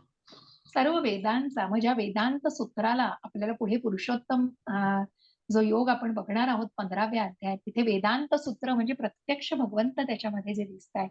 भगवंतांनी जे लिहून ठेवलेले वेदांत मग या वेदांना जाणणं म्हणजेच भगवंतांना जाणणं. वेदांचा अंत भगवंत. जर वेदांचा अभ्यास केलाय सगळं जाणलंय पण भगवंतांनाच जाणलं नाही तर काय ज्ञान घेतलंय. ज्या जगताचा पिता मग जे सृष्टीचे बीज देणारे पिता माता आणि आधार हे पितामह हे प्रत्यक्ष भगवंत आहेत. जे शुद्धीकर्ता आहेत जे ओंकारामधलं ज्या 7व्या अध्यायामध्ये भगवंत तू कुठे माझी उपासना करशील त्या भगवंता बलवानांच्या बलामध्ये शक्तिमानांच्या शक्तीमध्ये बुद्धिमानांच्या बुद्धीमध्ये असे भगवंत सर्व ठिकाणी आहेत. सर्व दूर भगवंत आहेत. आणि म्हणूनच भगवंत स्वतःच्या मुखकमलातून ज्या 10व्या अध्यायामध्ये आपल्याला भगवंतांना जाणायचंय की भगवंतांच्या ज्या अभिव्यक्ती, ज्या सूचक अभिव्यक्ती म्हणजे भगवंतांच्या विभूती, भगवंतांचं ऐश्वर्य भगवंतांनी स्वतःच्या मुखकमलातून सांगितलेलं आहे. हरे कृष्ण माताजी. हरे कृष्ण वाचा. हरे कृष्ण.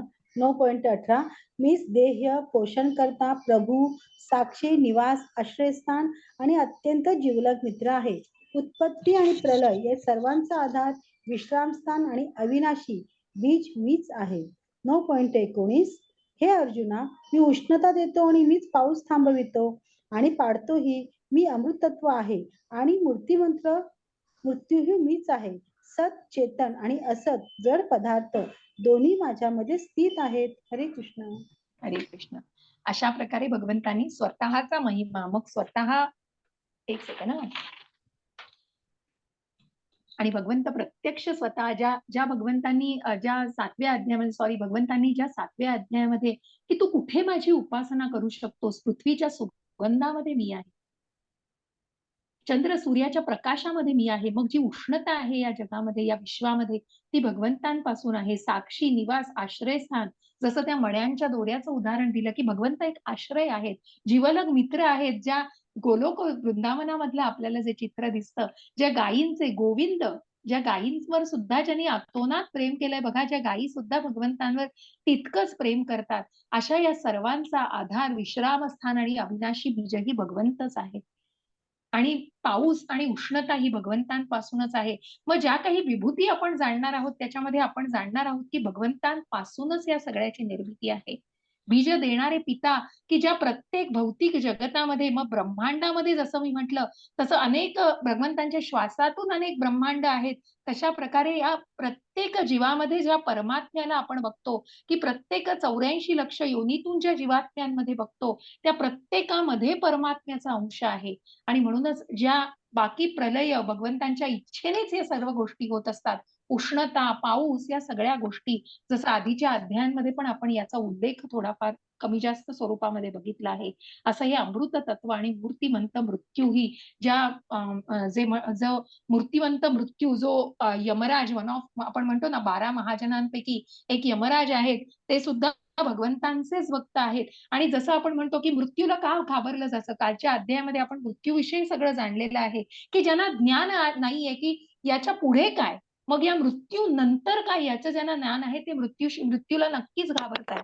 आणि हे साहजिक आहे हो, मनुष्य या सगळ्या प्रपंचामध्ये आहे आणि हे नक्कीच आहे. हे आत्मसात करणं ही सोपी गोष्ट नाहीये. बोलणं, ज्ञान देणं खूप सोपं आहे, पण ते आत्मसात करून प्रत्यक्ष अनुभवणं, आणि म्हणूनच याविषयी जेव्हा जाणणं, हे ज्ञान घेणं, अनुभवणं म्हणण्यापेक्षा हे ज्ञान घेणं.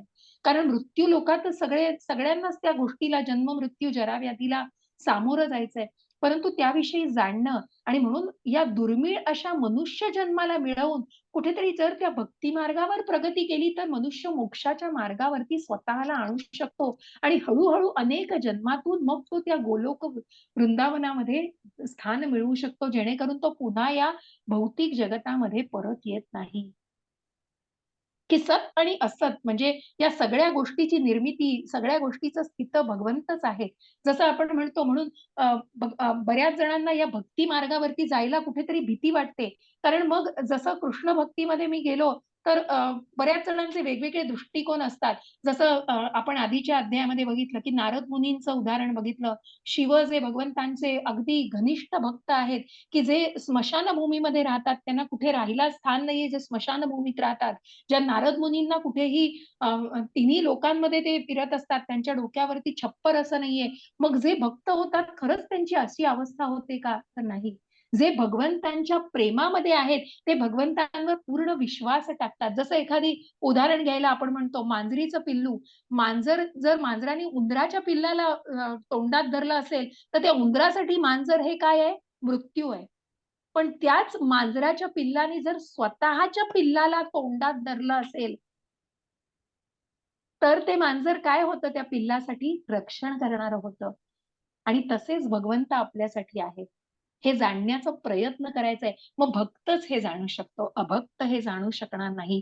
ज्याच्या मनामध्ये श्रद्धा आहे, भगवंतांना जाणण्याची इच्छा आहे, जी श्रद्धा मनामध्ये घेऊन पुढे जायचंय, अध्यात्माला जाणायचंय, ज्ञान घ्यायचंय आणि त्या ज्ञानाचं आचरण करायचंय. म्हणून भगवद्गीतेमध्ये दुसरं तिसरं काही नाही, भगवंत हेच प्रत्यक्ष ज्ञान देत आहेत आणि त्याच भगवंतांना आपण जाणण्याचा प्रयत्न करतो आहोत. हरे कृष्ण माताजी.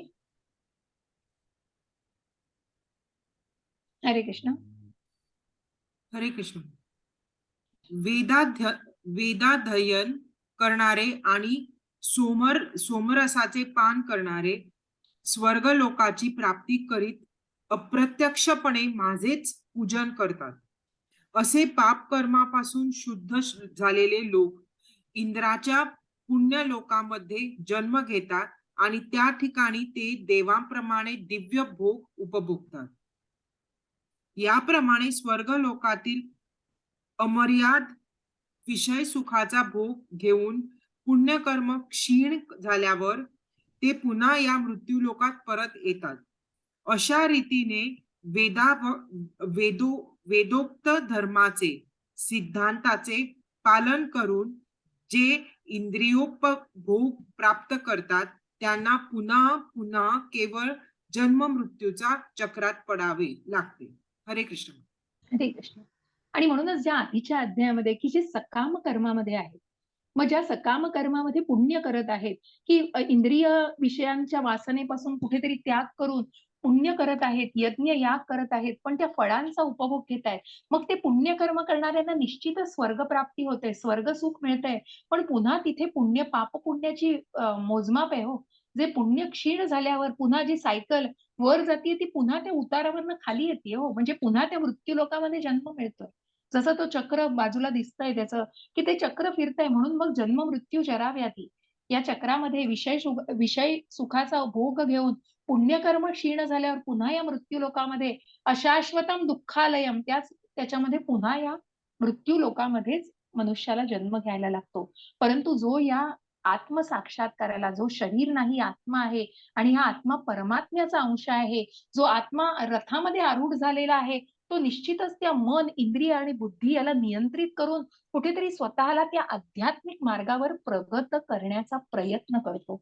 आणि ती व्यक्ती पुन्हा ज्यांनी भगवंतांचं जन्म कर्म, ज्यांनी भगवंताला पुरेपूर जाण्याचा प्रयत्न केलेला आहे, तो निश्चितच स्वतःला कुठेतरी त्या मार्गावरती मार्गस्थ करू शकतो. पण तो विश्वास महत्वाचा आहे हो, ती श्रद्धा महत्वाची. पुन्हा पुन्हा हाच एक मुद्दा सांगायची पुन्हा उल्लेखित केला जातो. प्रत्येक अध्यायामध्ये मला वाटतं याचा उल्लेख केला जाईल, कारण श्रद्धा हा महत्वाचा टप्पा आहे भगवंतांना जाणण्याचा. हरे कृष्ण माताजी.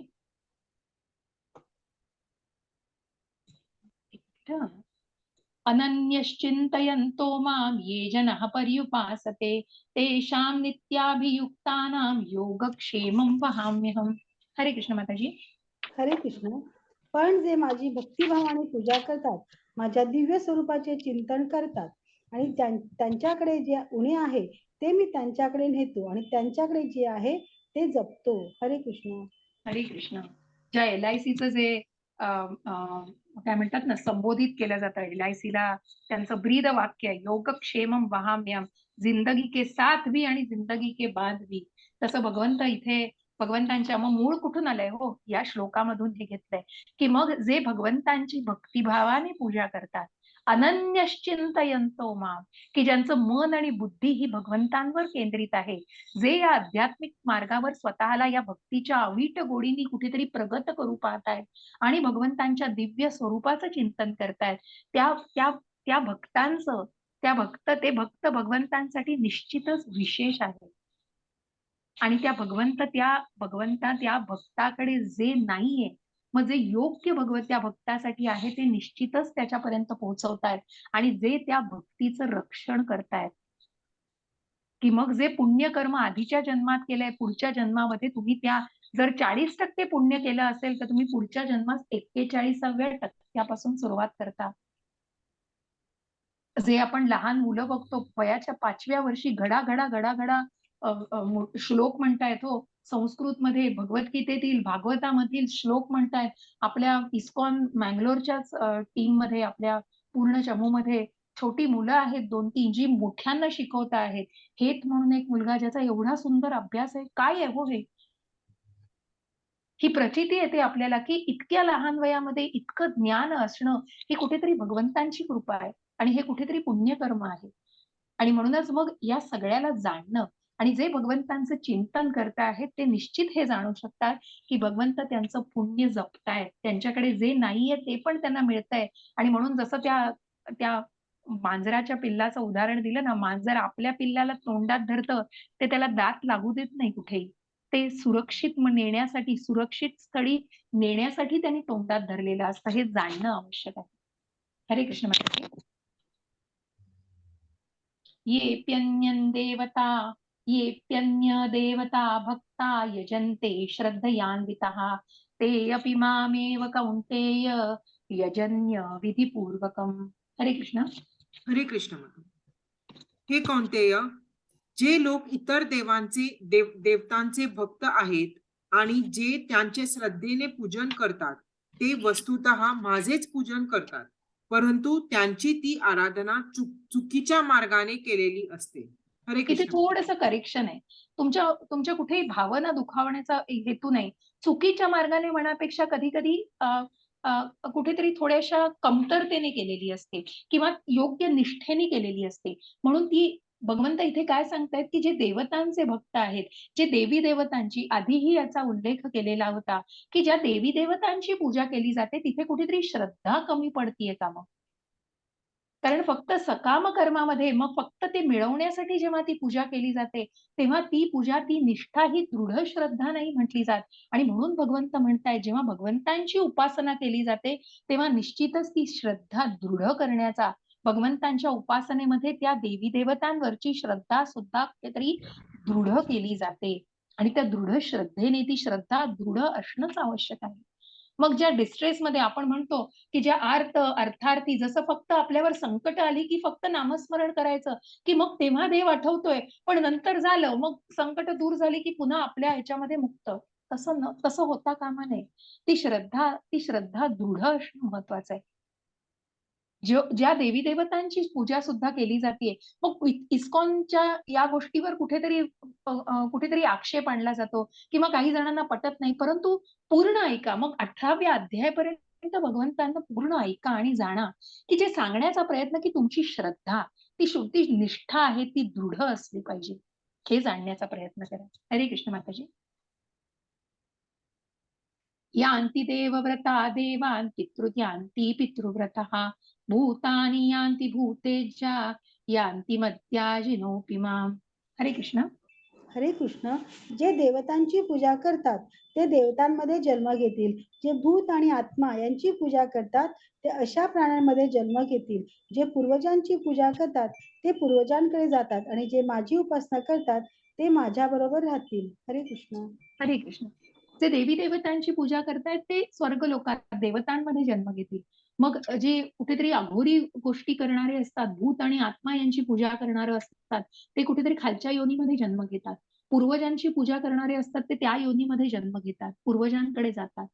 मग अशा प्रकारे पण जे माझी उपासना करतात, जे भगवंतांची उपासना करतात, मग ज्या विष्णू तत्वाला आपण म्हटलं, की जे दशावतार आपण विष्णूंचे जाणतो आणि ज्या सर्वोच्च नियंत्रक, ज्या भगवंतांना मग जे सर्वात उच्च असे नियंत्रक आहेत, सर्वाचे नियंत्रक आहेत, अशा भगवंतांची जेव्हा उपासना केली जाते, तेव्हा निश्चित त्या गोलोक धामाची प्राप्ती होते आणि ते निश्चितच भगवंतांच्या धामाची प्राप्ती करतील.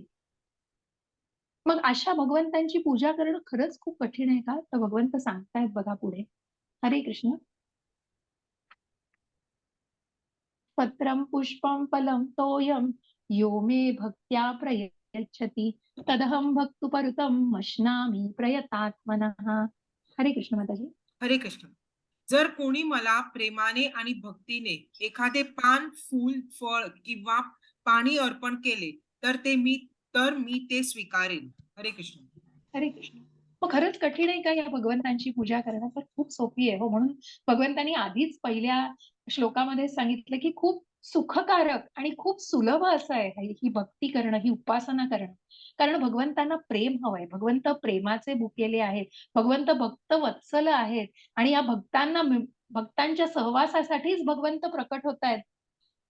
आणि म्हणूनच भक्तीने, भगवंतांच्या भक्तीमध्ये, या भक्तीने, प्रेमाने भगवंतांना जर एखादी पान, एखादी फूल, एखादी फळ किंवा पाणी थोडं अगदी पळीमध्येच पळीभर पाणी अर्पण केलं, तरी भगवंत त्याचा आनंदाने स्वीकार करतील. की म्हणूनच एखादी गरीब असो आणि खूप श्रीमंत, की 56 भोगच हवेत भगवंतांना, अशी भगवंतांची कुठलीच इच्छा नाहीये. भगवंतांना ते पान, मग भगवंतांना तुळस खूप प्रिय आहे, फूल, एखादी फळ आणि पाणी असं हे कुठलंही अर्पण केलं तरी भगवंत हे भावाग्रही जनार्दन आहेत हो. खूप सुंदर कथा आहे याच्यामध्ये, की दुर्योधनाने भगवंतांना कृष्णाला बोलवलेलं होतं. पण कृष्णाला माहिती आहे, की हा कपटी आहे.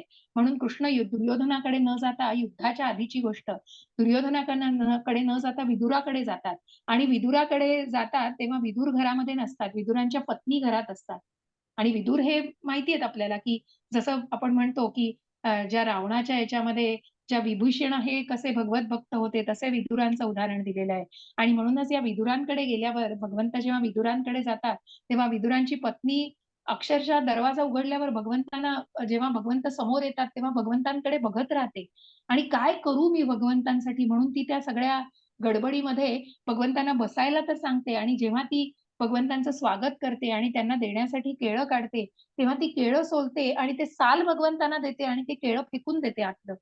इतकी ती भगवंतांना बघून ती अक्षरशः, तिला काय करावं इतकं सुचत नाही. भगवंतांचं सौंदर्य बघून आणि भगवंतांचं ते तेज आणि त्यांच्या भक्तीमध्ये, कारण भगवंतांना कुठली सेवा करू त्यांच्यासाठी हे तिला समजत नाही. इतकी ती कुठेतरी ती अवस्था होते तशी तिची. आणि तशा त्या भक्तीच्या अवस्थेमध्ये ती भगवंतांना साल अर्पण करते, तरीही भगवंत भक्ताकडून गेलेलं असे सालही आनंदाने स्वीकारतात. कारण भगवंत हे भावाग्रही जनार्दन आहे. कारण भगवंतांपर्यंत तो भाव, तिच्या प्रेमाचा भाव भगवंतांपर्यंत पोहोचलेला असतो. म्हणून भगवंत सांगतायत, की प्रेमाने अर्पण केलेली कुठलीही वस्तू भगवंतांना निश्चितच प्रिय आहे. मग एखादी फळ, फूल, पान किंवा पाणी सुद्धा भगवंतांना चालू शकतं. गरीबातली गरीब व्यक्ती असेल, तरी निश्चितच भगवंतांना ती आपल्या प्रेमाने, भक्तीने हे अर्पण करू शकते. हरे कृष्ण माताजी. यत्करोषि यदश्नासि यज्जुहोषि ददासि यत्तपस्यसि कौन्तेय तत्कुरुष्व मदर्पणम्. हरे कृष्ण. हरे कृष्ण. हे कुंती पुत्र, तू जे काही करतोस, जे काही खातोस, जे काही अर्पण करतोस आणि दान करतोस, तसेच तू जे काही तपस्या करतोस, ते सर्व मला अर्पण म्हणून करावे. हरे कृष्ण. हरे कृष्ण. ज्या भगवंतांनी ज्या अर्जुनाला सांगितलं, की मग तू युद्ध करतोयस ते निष्काम पद्धतीने, आणि म्हणूनच भगवंत इथे ज्ञान देतायत, की जे काही करतोयस, खातोयस, मग जी काही निष्काम, मग ज्याच्या फळाची अपेक्षा न करता तू जे अर्पण करतोयस, दान करतोयस, तपस्या करतोयस, जे काही आहे, पुढे जाऊन आपल्याला भक्तीच्या मार्गावरती अजून हेच जाणायचंय. 12व्या अध्याय जेव्हा भक्ती मार्गाचा शेवटचा टप्पा आपण जाणणार आहोत, की कशा प्रकारे भगवंतांनी ऑप्शन्स दिलेत. मग भगवंत सगळं ऍडजस्ट करायला तयार आहेत हो. भगवंत म्हणतायत, मग काहीतरी तुम्हाला तुझा वेळ, तू जे काही मिळवतोस त्या थोडं तरी एक कृतज्ञता म्हणून. आणि म्हणूनच भगवंत इथे सांगतायत, की मला म्हणून अर्पण करावं, ते निष्काम पद्धतीने करण्याचा प्रयत्न करावा. हरे कृष्ण माताजी. सम्मोहम सर्वभूतेषु न मे द्वेषोऽस्ति न प्रियः ये भजन्ति तु मां भक्त्या मयि ते तेषु चाप्यहम. हरे कृष्ण माताजी. हरे कृष्ण. मी कोणाचा द्वेष करीत नाही, तसेच कोणाशी पक्षपातही करीत नाही. सर्वजण मला सारखेच आहेत. परंतु जो कोणी भक्तिभावाने माझी सेवा करतो, तो माझा मित्र आहे, माझ्या ठायी स्थित आहे आणि मी सुद्धा त्याचा मित्र आहे. हरे कृष्ण. हरे कृष्ण.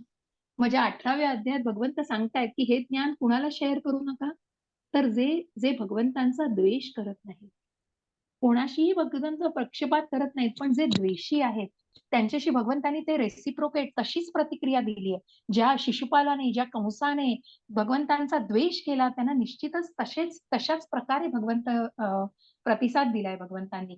आणि म्हणूनच भगवंत मात्र कुणाचाही द्वेष करत नाही, कोणाशीही पक्षपात करत नाही. भगवंतांना सर्व सारखेच आहेत, पण भक्त मात्र भगवंतांसाठी प्रिय आहेत, भगवंतांसाठी विशेष आहेत.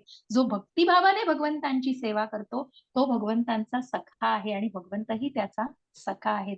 तो भगवंतांना प्रिय असतो आणि भगवंतही त्याला तितकेच प्रिय असतात. हरे कृष्ण. अपि चेत् सुदुराचारो भजते माम नन्यभाग साधुरेव समन्तव्यः सम्यक् सम्यक् व्यवसितो हि सः. हरे कृष्ण. जरी एखाद्याने अत्यंत गुणास्पद कृत्ये केली तरी तो भक्ती सेवेत गुंतला असेल तर तो योग्य स्थितीत असल्यामुळे त्याला मी संत मानले पाहिजे. हरे कृष्ण. हरे कृष्ण. अशी ही चैतन्य चरितामृतामध्ये चैतन्य महाप्रभूंच्या काळातली ही कथा आहे, जिथे हे जगाई मदाई अत्यंत वाईट घृणास्पद अशी कृत्य करत असतात, परंतु नित्यानंद प्रभूंच्या आश्रयामुळे ते चैतन्य महाप्रभू अशी कथा आहे की हे जगाई मदाई अत्यंत वाईट कृत्य करत असतात आणि नित्यानंद प्रभू जे कुठेतरी कृष्ण भावनेचा प्रसार आणि या महामंत्राचा प्रसार करीत असतात ते त्यांना त्या भावनेने सांगायला जातात, परंतु इतके ते वाईट वृत्तीचे असतात की ते नित्यानंद प्रभूंना ते त्या जगाई मदाईपैकी एक जण उचलून दगडाचा ठिक्कर त्यांच्या कपाळाला मारतो आणि हे जेव्हा बातमी चैतन्य महाप्रभूंना कळते तेव्हा ते धावून येतात त्या जगाई मदाईंवर की ते वैष्णवाचा अपमान सहन करू शकत नाही, पण नित्यानंद प्रभू त्यांना थांबवतात आणि त्यांना सांगतात की तुम्ही उद्धार करण्यासाठी आलेले आहात या म्हणून तुम्ही त्यांचा संहार करू नका. आणि म्हणूनच मग जेव्हा ते शरण गेलेले आहेत, त्यांना मदाई शरण गेले तेव्हा तेव्हा त्यांनी त्यांच्या भावाला सुद्धा तारून नेलेलं आहे. कारण जे भगवंतांना शरण जात आहेत, घृणास्पद कृत्य केली तरी जेव्हा ते भगवंतांच्या भक्तीमध्ये स्वतःला शरण जात आहेत, ज्या मृगारींचं आपण उदाहरण बघितलं, वाल्याचा वाल्मिकी जसा झालेला आहे त्याचप्रमाणे हे उदाहरण आहे आणि मग त्यांना संत मानलं जातं की जरी ती पापकर्म केली आहेत, घृणास्पद कृत्य केली आहेत, पण स्वतःला भक्ती सेवेमध्ये गुंतवलेलं आहे नंतर आणि भगवंतांच्या भक्तीत लीन केलेलं आहे, असे निश्चितच त्यांना संत मानलं पाहिजे. हरे कृष्ण माताजी. क्षिप्रम भवति धर्मात्मा शश्वन् शांती निगच्छति कौन्तेय प्रतिजानीहि न मे भक्तः प्रणश्यति. हरे कृष्ण. हरे कृष्ण. तो त्वरित नीतिमान बनतो आणि शाश्वत शांती प्राप्त करतो.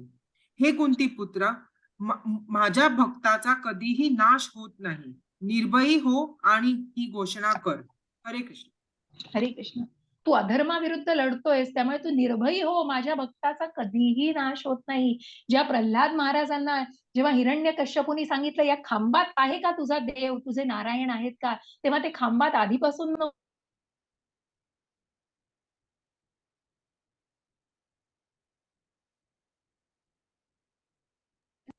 एक सेकंद द्या मॅडम.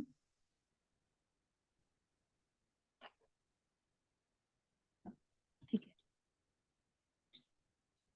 आहे, ऐकू येते? हरे कृष्ण माताजी. हो माताजी.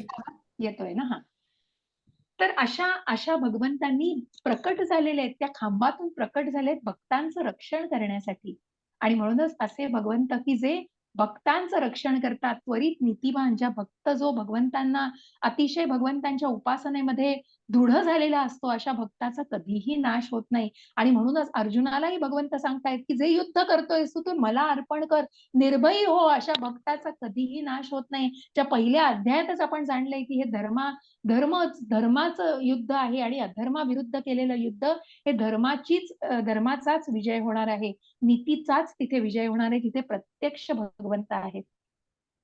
हरे कृष्ण.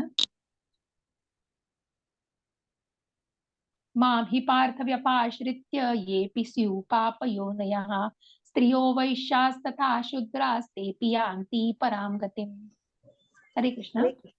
हे पृथाच्या पुत्रा, जे माझे आश्रय घेतात जरी ते निम्र जन्माचे असले तरी स्त्रिया, वैश्य, व्यापारी तसेच शुद्ध कामगार सर्वोच्च स्थानापर्यंत पोहोचू शकतात. हरे कृष्ण. हरे कृष्ण. आणि म्हणून जे भगवंतांच्या भक्तीमध्ये आहेत, भगवंतांकडे कुठलाच भेदभाव नाहीये. स्त्री असो, पुरुष असो, क्षुद्र असो, वैश्य असो, मग तो ब्राह्मण, क्षत्रिय सर्वजण भगवंतांच्या स्वभावाची प्राप्ती करू शकतात. भक्तीमध्ये येण्यासाठी कुठल्याही धर्माची, कुठल्याही क्वालिफिकेशनची गरज नाहीये, फक्त श्रद्धा आवश्यक आहे आणि भगवंतांकडे कुठलाच भेदभाव नाहीये त्याच्यासाठी. कुठल्याही निम्न जन्माचे असले तरी भगवंतांच्या भक्तीमध्ये आल्यावरती ते नक्कीच भगवंतांचे भक्त बनू शकतात. त्यासाठी कुठल्याही वेगळ्या क्वालिफिकेशनची गरज नाहीये. भगवंतांकडे कुठल्याही प्रकारचा भेदभाव नाही. हरे कृष्ण माताजी. आणि म्हणून भगवंत सांगतायत की 2 हात तिसरं मस्तक हो. भगवंत म्हणतायत मन्मना भव मद्भक्तो मद्या जिह्मा नमस्कुरु मामे वैश्यसी युक्तैव मात्मानं मत्परायणः. हरे कृष्ण माताजी. हरे कृष्ण. आपले मन सदैव माझे चिंतन करण्यामध्ये युक्त कर. माझा भक्त हो, मला नमस्कार कर आणि माझे पूजन कर. माझ्यामध्ये पूर्णपणे रममाण झाल्याने तू निश्चितच मला प्राप्त होशील. हरे कृष्ण. हरे कृष्ण. असे हे भगवंत निश्चितच त्या भक्ताची वाट बघतायत. मग हा जीर्ण देह त्यागल्यानंतर निश्चित त्या भगवत धामासाठी येण्यासाठी कृष्ण सुद्धा आतुर आहेत. भगवंत वाट बघतायत अशा भक्ताची. आणि म्हणूनच भगवंत म्हणतायत की या भगवत धामाला पोहोचण्यासाठी कुठलाही भेदभाव भगवंतांजवळ नाहीये. फक्त तू माझ्यामध्ये रममाण हो, तुझी बुद्धी आणि मन माझ्यावर केंद्रित कर. असा हा भक्त निश्चितच. म्हणून 2 हात तिसरं मस्तक, तू तुझी उपासना मनापासून कर. ज्या पुरुषोत्तमावर, ज्या परमतत्वाला, ज्या सृष्टीचे जे पहिले निर्माता आणि जे बीज देणारे पिता आहेत, हे ज्या पुरुषोत्तमाला, ज्या जन्म कर्माला ज्यांनी जाणलेलं आहे, असा भक्त भगवंतांना निश्चितच शरण येतो. आणि म्हणून भगवंत म्हणतायत तू सदैव माझं चिंतन कर, माझा भक्त हो, मला नमस्कार कर, माझं पूजन कर. पूर्णपणे माझ्यामध्ये रममाण झाल्याने तू निश्चितच मला प्राप्त होशील. आणि म्हणून मग ती श्रद्धा, साधुसंग, भजन क्रिया, अनर्थ निवृत्ती, जी रुची, निष्ठा, भगवंतांप्रती आसक्ती, भावभक्ती आणि प्रेमभक्ती, अशा टप्प्यांवर निश्चितच तू पोहोचू शकशील जेव्हा तू भगवंतांचं चिंतन करशील. हरे कृष्णा. खूप सुंदर श्लोक आहेत हे. 9:26 जे पत्रम पुष्पम फलम तोयम योमे भक्त्या प्रयच्छति. खूप सुंदर असे हे श्लोक आहेत. आणि आत्ताचा हा 34वा श्लोक जमलं तर हे नक्की स्मरणात ठेवा श्लोक. खूप सुंदर भगवंतांनी याचं वर्णन, प्रत्यक्ष भगवंतांच्या मुखकमलातून आलेले हे उद्गार आहेत. आणि हे निश्चितच कुठेतरी स्मरणात ठेवण्याचा प्रयत्न करा. थोडा जास्त वेळ घेतला त्यासाठी क्षमस्व, पण कारण मी ज्ञान थोडंसं जास्त तुमच्याशी शेअर करते, पण प्रयत्न असतो की तुम्हाला जास्तीत जास्त कुठेतरी जर संदर्भ देता आले तर तुमच्यापर्यंत ते ज्ञान सोप्या पद्धतीने पोहोचवण्याचा प्रयत्न असतो.